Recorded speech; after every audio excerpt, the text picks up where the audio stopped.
Okay, so we're ready to play our first song. You've made it.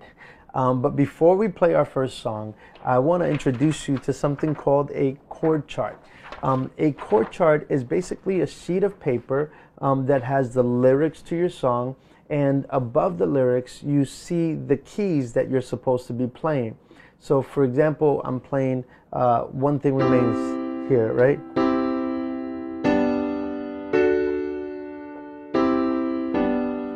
And it gives me the introduction, which is C, G, D, A minor, right? C, G, D, and I'm gonna sing it here. Higher than the mountains that I face, stronger than the power of the grave, constant in the trial and the change, one thing remains. So basically, all I'm doing there, now I know my keys, now I know my major chords, I know my minor chords, and you have to know that before you get to a chord chart.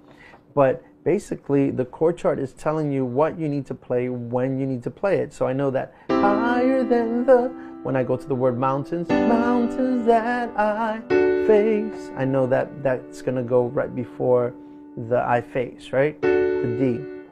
And that's basically a chord chart. So you see all those musicians up there, worshiping God, doing this, and just loving, oh, yes, God, and just acting all chill and all that good stuff.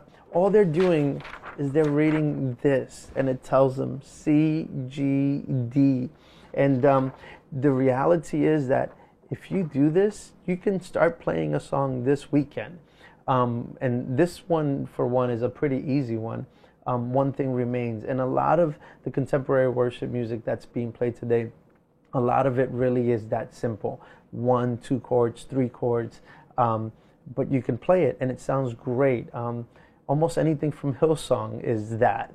So you can play this. You can do this. This is not overwhelming. This is something that you can totally do. So I want to encourage you, pick up a chord chart, start reading it, and we're going to talk in some videos to come how we're going to find chord charts. But you know how to play already. You're going to get a chord chart. You're going to follow the notes that it's giving you.